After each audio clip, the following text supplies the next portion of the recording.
And I'm really looking forward to being with you for today's session. So today we're going to be talking about, sales. Sometimes you guys are, it's actually one of my favorite parts of business, but most of you tell me it's the least fun for you. But I'm gonna give you an opportunity to shift your thinking around that today with some good perspective on it, and also some really good tools. And the angle that I want to talk to you about regarding sales is I want to be talking with you about how to rise above the objections in sales that it is very likely that if you're in business, and many of you have already started your business or are in the throes of that you don't have a business without sales. You're selling something, and so you got to know that you got to get a handle on yourself around the issue of sales first. And we're going to talk a lot about that. The objections are going to come, but how you are about them is the key. So I want to start with a little story first. I want to tell you a little bit about what it was like for me many years ago before I began my business. I was working in the manufacturing industry, and I was in charge of product development and marketing. And so we worked very closely with the sales department. We would develop the product, right? And we would design it, we would develop it, we would make sure it was produced properly. And then we would need to talk to the sales department tell them about the product and teach them about the product and teach them about why we developed the product and who it was for and what they were going to get out of it and all of that. And to help them so that they could go out and sell it to the retailers. And so I always loved that part of it. It would be really fun. Hi, Richard, welcome. It was always fun to actually reveal the new sales, the new product line with them, and I really enjoyed that because this is something that, we worked on a product line for almost a year, and then it was time to, share it with the rest of the company. And that would, of course, then lead to orders coming in, and we'd see it in the stores and all that. It was a lot of fun. Talking to the sales force about it. But then, the first line, hey Marilyn, the first line of contention would be the sales department. They would always have objections to the products. Why? Because they were thinking what objections were the buyers going to have. And so we had to think about that. We had to deal with that. And the way I always handled it was definitely the worst way possible, because nobody ever gave me any education about sales.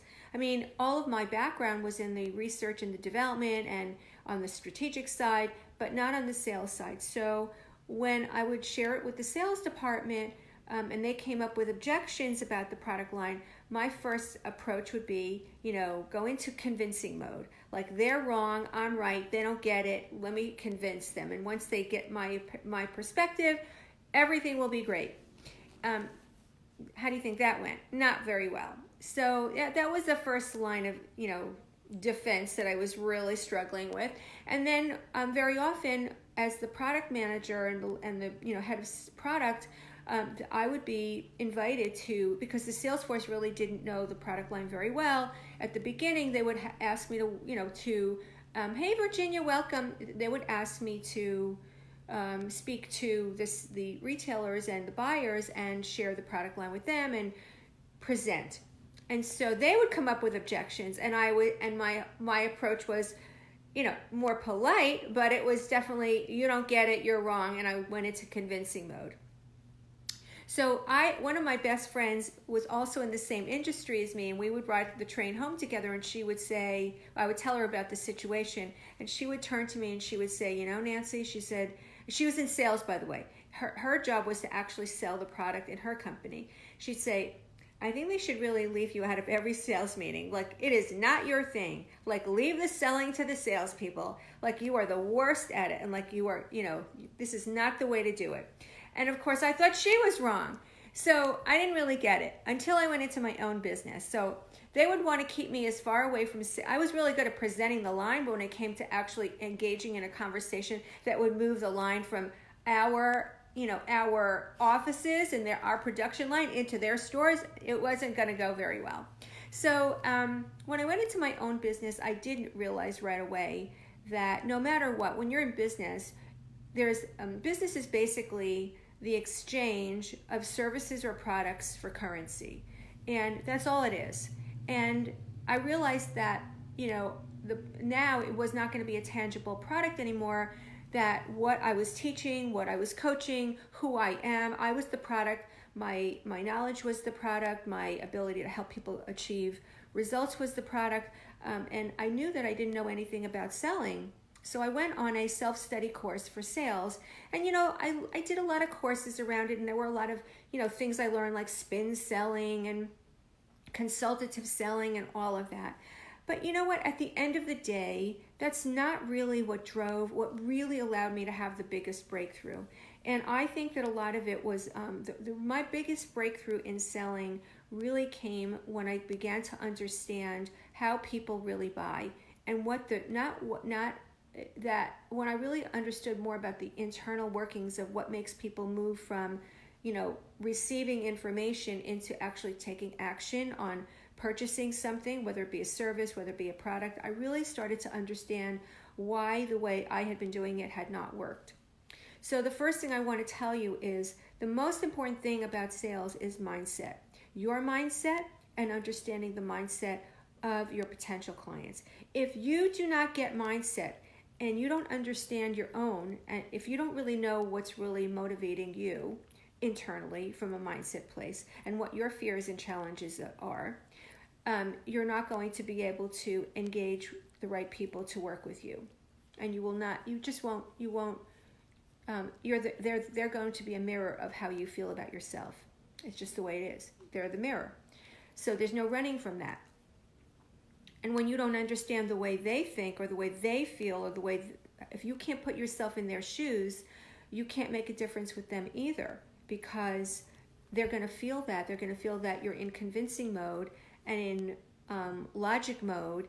And here's the big nugget. Okay, number one, what really is going on is, it is true that business is the exchange of a service or product for currency, but what motivates people to exchange, to take action on the exchange, has nothing to do with logic. Zero.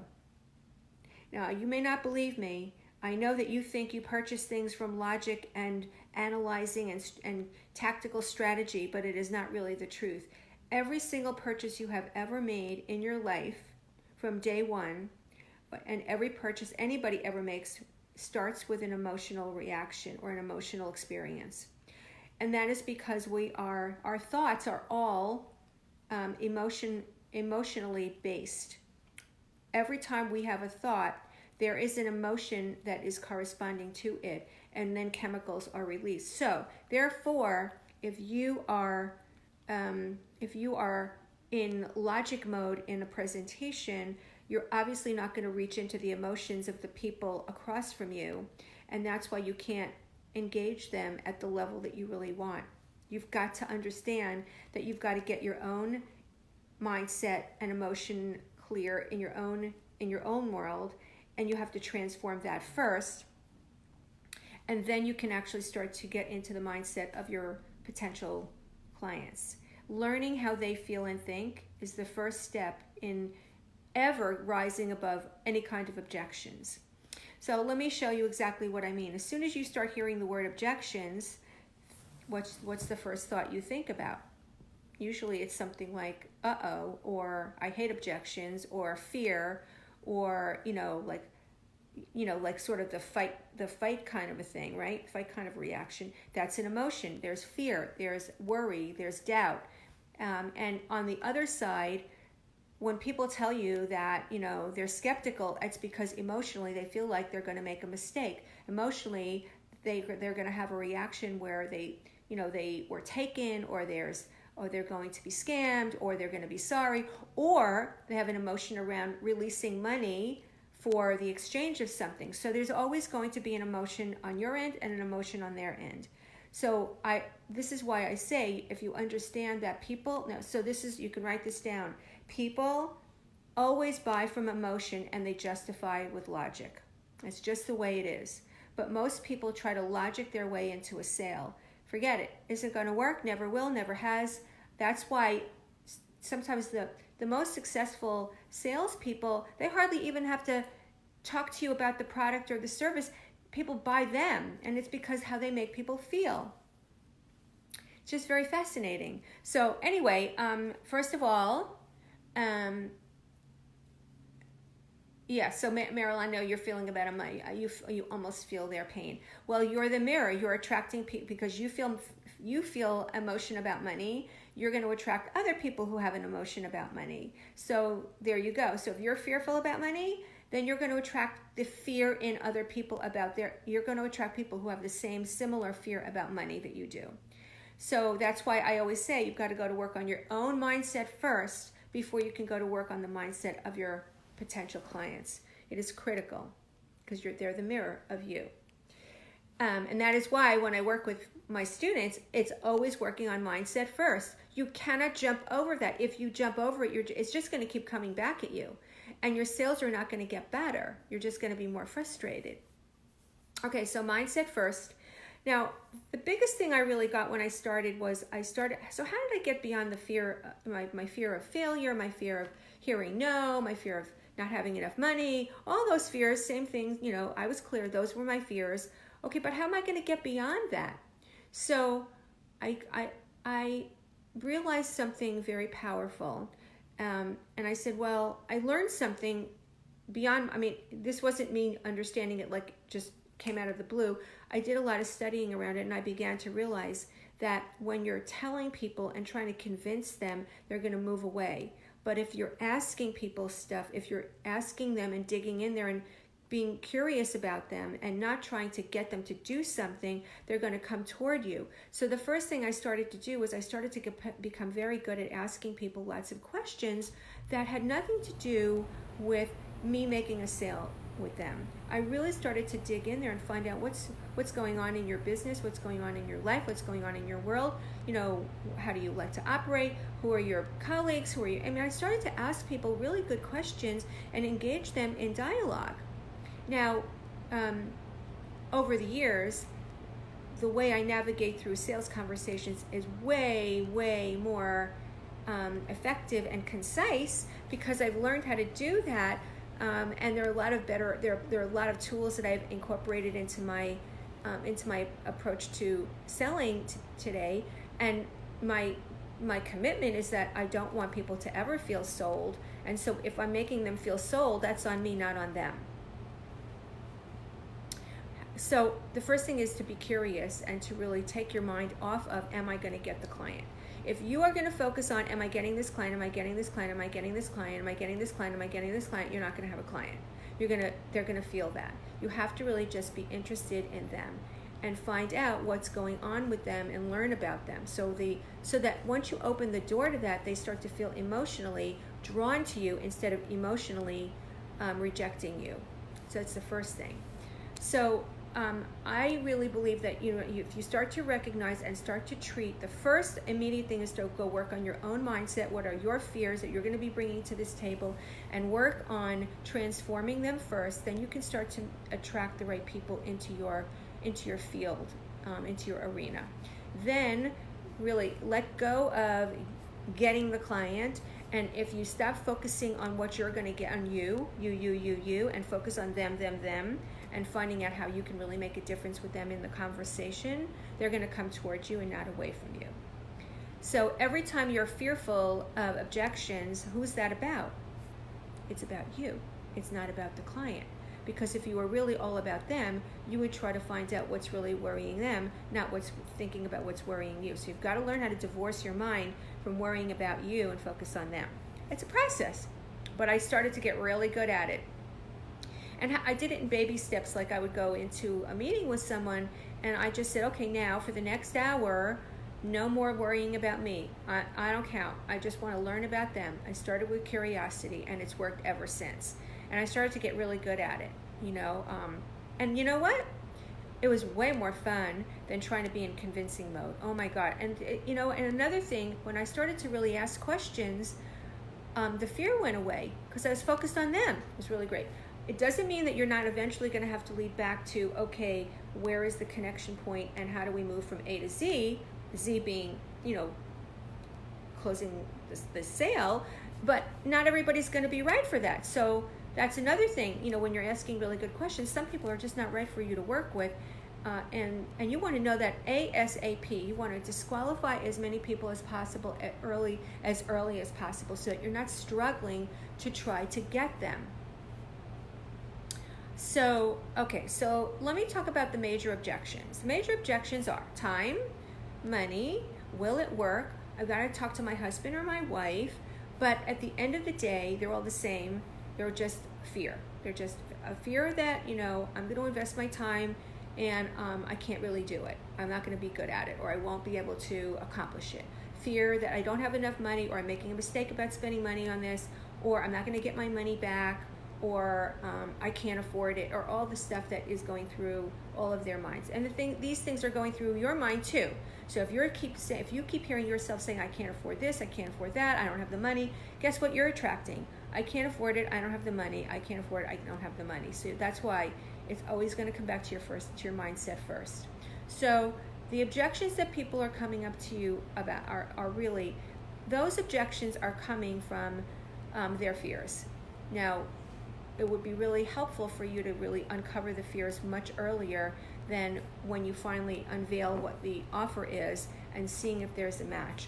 And that's why I say the very first thing is, when you're not in convincing mode and you're in the exploratory phase of the sales conversation, you're going to be spending an awful lot of time in uncovering. You want to uncover as many thoughts and feelings and concerns and desires and priorities that this person has. You want to find out everything they've tried before. You really want to uncover everything you possibly can about this person, so that when you're starting to share about where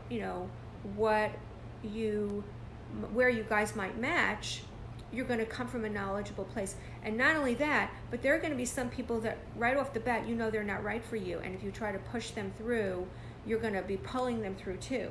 So you want to make sure that you disqualify as early as possible. Also, you want to know what their potential objections are as early as possible. So if they're telling you that they've taken another program, they've worked with another service provider, they've worked with another accountant, they've worked with another marketing specialist, they've worked with another doctor, and they were unhappy, how did that go? What did you like? What did you not like? If you don't uncover that, you're not going to find out what paradigms and what preconceived notions they already have. So you want to, again, uncovering is huge. Uncovering is huge. And also you're going to start to learn where their fears are and where their worries are and what their doubts are. So when they're talking to you about time or money and all that stuff, it's really all the same fear. Will it work for me? So that's why you want to ask them, what do you like about what you're hearing? What do you not like? What's resonating with you? What isn't resonating with you? Let them tell you. And then after they tell you, ask them, is there anything else? Let them talk and just listen. This is the uncovering stage. The uncovering stage is where most people don't spend enough time. You want to go right into convincing and selling. That's why it doesn't work. Once you've come to a place where now you've gotten pretty much most of the uncovering out of the way and you really learned a lot about this person, and then you want to find out if they want to learn more about your services. If they don't ask you, ask them if they'd like to learn about it. Ask them if they're at a place, are they at a place in their life where they're looking for a solution? Because you remember, in your uncovering, you want to find out what they're challenged by. You want to find out what they want a solution for. If they don't need a solution or they don't feel it, if they're not in somewhere between 8, 9, or 10 in a pain point, you got nothing for them. They're just at a sort of kicking tires stage. Good to know. Don't waste your time with that. You're not gonna move people from a 1 or a 2 to 9 or a 10 in terms of priority, unless they're at a place where they come to that themselves. There's no convincing of that. If you're trying to convince somebody that they need something, you're already in. It's all about you. See, people don't buy from need; they buy from want. Remember, that's the emotional piece. Once you've come to this place, and you've now shared about what solutions you have for them, if you're not coming from a place of 100% belief in yourself, they're going to feel that. So if you don't feel really confident in your own solutions for their particular pain point or problem, you got to go to work on that. You've got to that's your mindset work. Go back to the drawing board. Go work on your mindset, because when you come to them with an absolute powerful, belief in yourself that you've got something for them that they really, really are going to benefit, that they really want because they have a problem they want solved. If I've got a really bad tax situation with the government, you don't think that I want a solution provider to help me avoid trouble with the IRS? Yeah, I'm in big pain. I need the right, if I'm going through a divorce, you think I don't need the right divorce attorney? I mean, that's, the point is when you're in enough pain, you're going to take action. If you're not in pain, you're not going to take action. It's a nice to have. It's not a gotta have. And people do not buy benefits. They buy outcomes and results. It all ties back to the emotion. What they're hungering for is a result or an outcome. What they're yearning for is feeling better. What they're driven by is better results in their business or their career. Not feeling, just a feeling. They really want the results. The feelings are a pathway to that, but they're not going to buy just a feeling. They want results.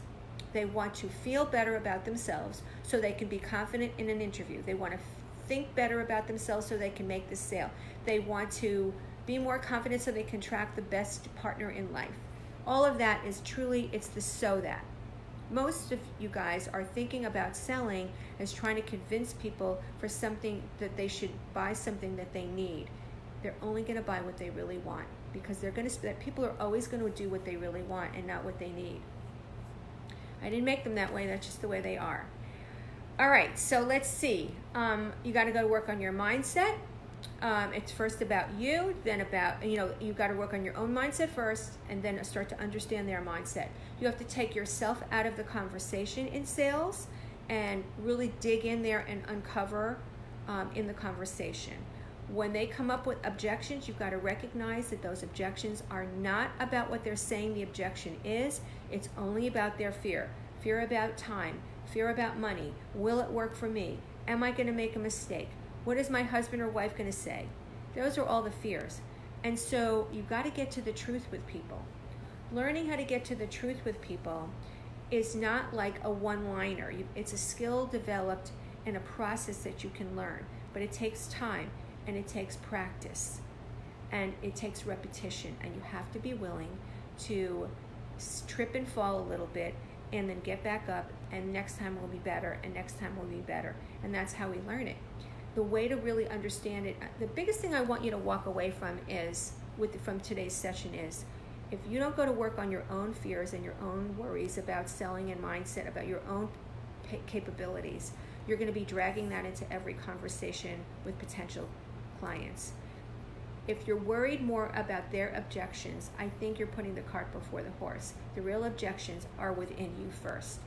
Only then can you really be confidently engaging with people in a conversation where when they come up with an objection, you see it as a reflection about you and what you've got to offer. It has nothing to do with you. It's all about their stuff. However, what you do with it, that's what there is to learn. And it's process. Okay, see if I have any questions here. Let's see.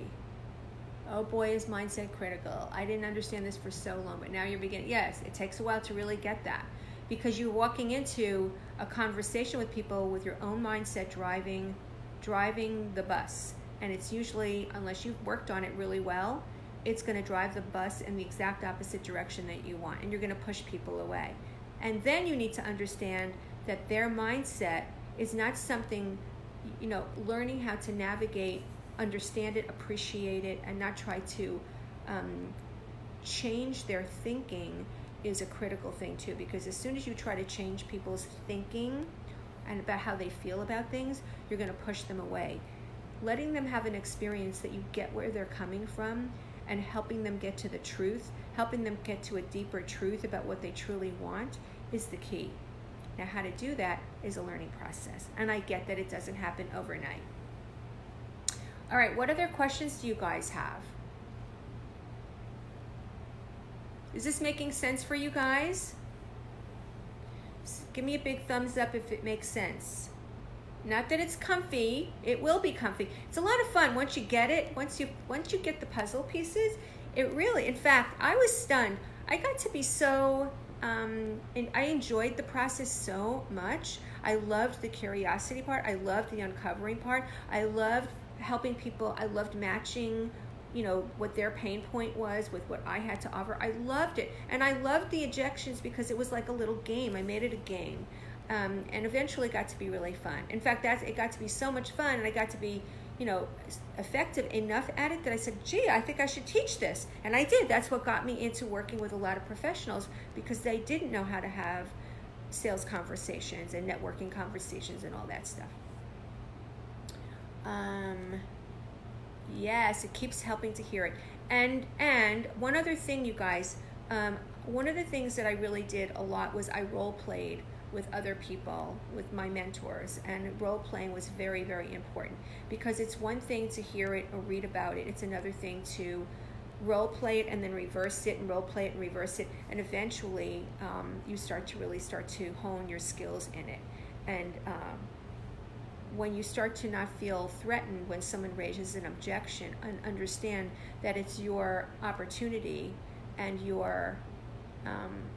it's your talent, actually, your skill, to help them get to their truth. By the way, some people are not meant to really buy from you, and they shouldn't be. Even if you get to the truth is we're not really right for each other. That is totally okay. And I say that straight. I am not for everybody, and you're not going to be for everybody, and this isn't for everybody. But if this is the pain point you really want to solve, if this is the solution you're looking for, if this is the outcome you're hungering for, then we're in the right ballpark together. Let's talk about how to make that happen for you. Doesn't that sound better than trying to convince people of something? And if they don't want it, they don't want it. Can't make them want it, and you shouldn't want to make them want it, right? It's only for people who want it. Makes me happy just to think about the freedom of that, right? So freeing. Okay, let's see what else we got here. Yes, it makes a lot of sense. Good. So glad, you guys. All right, so you guys, if you're still struggling in how to make this happen, in how to have the marketing turn into sales conversations that turn into actually a monetized result in your business, if you have not gotten to somewhere between $5,000 to $10,000 a month or more in your business, if you've launched a business and you're not there yet, you need to learn this part. And it's going to elude you unless you learn it the right way. You're going to keep repeating the same mistake over and over. And you guys know the drill by now.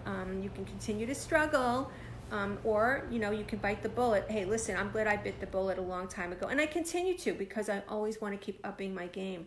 And don't you? I mean, listen, you've got to really look at learning. If you weren't born into selling and you haven't been doing it your whole life, how would you know how to do it? You've got to realize that you can't just read about something and then just put it into practice and believe it's just going to kick in like overnight. You've got to learn it from the right places in the right way. And you need the right tools. And if you're ready for the right tools and you have never spoken with me before, or you really want to learn more about how this can really apply to you in your business so that you can stop struggling to get little bitty sales here and there and really learn it the right way, book a call with me, www.thebusinessvox.com/let's-talk. I'm not here to convince you that that's something for you. If you're compelled, if you're sick and tired of struggling through it, I'm always going to extend the invitation. It's never too late. And as soon as my commitment to everybody in this community is and this, I've said this so many times, and it bears repeating.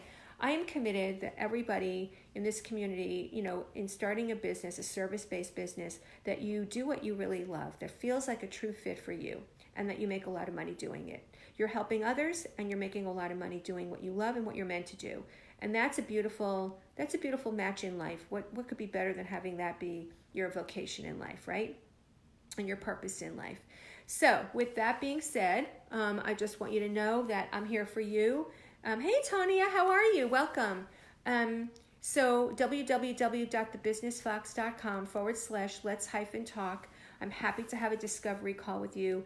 In an hour, you're going to have a huge aha for yourself and see where you've been tripped up and where you keep repeating the same stuff over and over again. and you're going to have a roadmap that you didn't have before. That's my commitment to you. And I'm not right for everybody, and we may never work together, but I want you to be able to get great value out of that conversation, and I'm committed to that. All right, guys, any other questions? Oh, Virginia, so are you. Big love. By the way, can I just tell you guys something? When there's a really big difference in working with people that you're meant to work with versus people that you just sell, you know. The difference is, number one, you value them and enjoy them more than anything you've ever experienced before. Number two, they value you more and they don't resent you, they appreciate you. And that sort of loving feeling feels like nothing. And I can tell you this from experience that I've worked with, you know, I've worked with lots of different kinds of clients. In the earliest part of my business, I was doing a lot of corporate training and corporate coaching. And there was some pretty bad, you know, pretty bad characters that I was working with, that the company was paying me to work with. And they were pretty, you know, there was some bad behavior going on. But then on the other side, some of the people they're my friends 20 years. I've been friends with them for 20 years. My clients became my friends. So not everybody is a great fit. But today, and then, you know, for years I worked with some different niche markets that some were great and some they paid the bills, but they weren't fun and they weren't me. And working with your people is the most delicious thing in the world. You'll see the difference when you're working with people who are your tribe and your people. And they're going to appreciate you so much more. They won't be questioning you. They'll be the experiences, there's a bond. And when you're in bond, you can really make a bigger difference with them. And they work harder. And that's the other thing. They're going to work harder and be more respectful of working. Like I'll give you an example. I have a really great accountant now who, he's so lovely to me. He doesn't yell at me. He's very patient with me. He makes me feel so great. I pay him at a premium rate, but it's worth it because we have a great bond. And I've hired way more expensive accountants than him who sucked, and they were arrogant, and I would have paid them. They were worth the money from a technical viewpoint, but it was a terrible experience. So you want to be working with people that you really love and that you appreciate. And this guy, you know, I just appreciate him so much because he has helped me, he has saved my ass, and he has guided me, and he's been patient with me, and it's, you know, worth every cent. So that's all I can say. You know, it's really, it's like being in a marriage, you know, when there's a good fit, there's a good fit. And not every person that you're going to be in communication with is the right person for you. So make sure you attract the right people. Qualifying people and learning how to qualify the right people is another piece of the equation. But in terms of, I don't want you to feel the fear of objections. I want you to start to see them from a completely different perspective. And it's my intent that you got to see that today in today's conversation. So hope it was valuable for you. Okay, any other questions, you guys? Sending you big hugs and kisses for a great weekend. Stay safe, be well, and I'll see you next week for our next Fired Up Friday. All right, you guys, love you. Bye.